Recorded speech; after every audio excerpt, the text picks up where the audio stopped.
안녕하세요. 네, 오늘도 창세기 말씀으로 우리 주님의 음성 듣겠습니다. 오늘 본문은 창세기 15장 1절에서 21절 말씀입니다. 이 본문으로 하늘의 별을 세어보아라 라는 제목으로 말씀 나누겠습니다. 아브라함은 바빌론 지역 북방연합군과 전쟁에서 이기고 돌아옵니다. 그런데 그는 전리품을 하나도 취하지 않았습니다. 소돔왕 덕분에 부자가 되었다는 말을 듣기 싫었기 때문에 그렇습니다. 그는 하나님 덕분에 사는 인생을 살고 싶었습니다. 그런데 그 이후에 두려움이 그에게 찾아왔습니다. 비록 바빌론 연합군을 기습해서 이기기는 하였지만 자신이 가진 군사는 사병 318명 뿐이었습니다. 자신의 실체를 파악한 바빌론 연합군이 다시 쳐들어온다면 영락없이 당할 수 있습니다. 그리고 가나안 땅에서 자신이 전쟁에 승리한 것은 가나안 땅의 여러 나라들이 기뻐할 만한 일은 아니었습니다. 다들 아브라함을 경계하게 된 것입니다. 이에 아브라함은 두려워진 것입니다. 바로 이때 하나님께서 그에게 나타나셨습니다. 1절 말씀 보겠습니다. 이런 일들이 일어난 뒤에 주님께서 환상 가운데 아브라함에게 말씀하셨다. 아브라함아, 두려워하지 말아라. 나는 너의 방패다. 내가 받을 보상이 매우 크다. 우리 하나님은 두려워하지 말아라. 내가 너의 방패라. 이렇게 말씀하십니다. 비록 북방연합군이 다시 쳐들어올지라도 가나안 땅의 여러 나라들이 너를 경계할지라도 하나님이 너의 방패라고 말씀하고 있습니다. 이 말을 듣는 순간 그에게는 두려움이 사라집니다. 그래 318명으로 네개 연합군을 이겨내게 하신 분이 하나님이신데 앞으로 그 어떤 적이 쳐들어오더라도 하나님께서 나의 방패가 되어주신다니 이제 두렵지 않다. 이제 두려워하지 말아야지 하는 믿음이 생기는 것입니다. 그리고 바로 이때 그는 사실 그 북방연합군보다 자신이 가장 두려워하고 염려하는 것을 하나님께 말씀드리게 됩니다. 그것은 바로 자신에게 자식이 없다는 것입니다. 하나님은 아브라함을 불러 세상의 복의 근원으로 삼아주셨습니다. 그런데 아직 자식 하나도 없다는 것입니다. 그래서 그는 이렇게 타협을 합니다. 저의 재산을 상속받을 자식이라고는 다마스쿠스 엘리에셀밖에 없습니다. 고대 근동사에서는 자식이 없을 경우 종들 중 하나를 택해 양자로 삼고 그에게 모든 재산을 상속하는 것이 풍습이었습니다. 그러나 이 선택은 세상의 복의 근원의 비전을 포기하는 것입니다. 그는 그냥 자식 역할을 해줄 양자 하나 삼는 것으로 타협하고 있습니다. 그러나 하나님은 그에게 주신 세상을 구원할 복의 근원의 비전을 결코 포기하지 않으시고 타협하지도 않으셨습니다. 하나님은 아브라함에게 주신 약속과 비전을 대신 상기시키고자 그를 데리고 밖으로 나가셨습니다. 그때는 밤이었습니다. 5절 말씀 보겠습니다. 주님께서 아브라함을 데리고 바깥으로 나가서 말씀하셨다. 하늘을 쳐다보아라.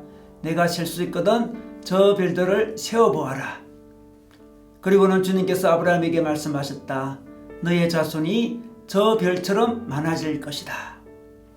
우리 하나님은 아브라함에게 하늘을 쳐다보아라고 하십니다. 내가 셀 수 있거든 저 별들을 다 세어보아라고 하십니다. 너의 자손이 저 별들처럼 많아질 거라고 말씀하고 있습니다. 여러분, 우리 인생에도 하나님 주신 약속에 의심이 들 때가 있습니다. 아직 자식이 하나도 없을 때가 있습니다. 상황이 전혀 하나님의 약속이 이루어질 것 같지 않을 때가 있습니다. 그때 우리는 의심이 듭니다.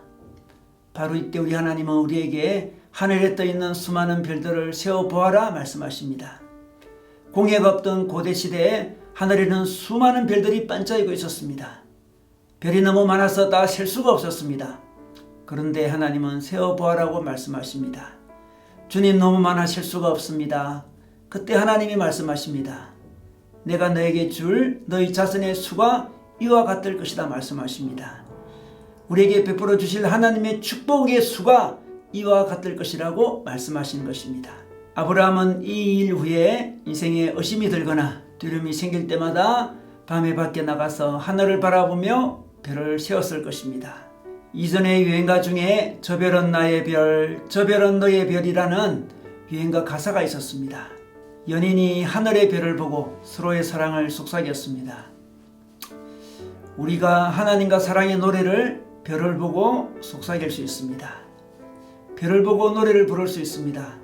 하나님과 함께 별을 바라보며 저 별은 나의 별, 저 별도 나의 별이라고 노래하며 우리는 하나님의 사랑을, 하나님의 약속을 되새길 수 있습니다. 아브라함은 이방의 땅 가나안 땅에 외롭게 살고 있었습니다. 가나안 땅의 사람들이 자신에게 호의적이지도 않았습니다. 북방 바벨론 연합군의 위협 아래에도 있었습니다.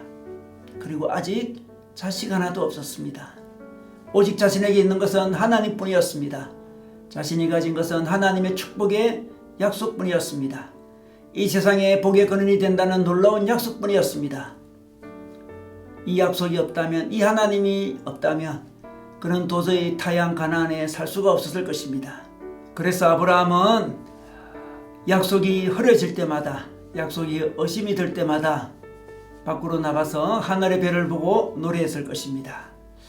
여러분, 우리 인생도 가진 것이 하나님의 약속밖에 없다고 느낄 때가 있습니다.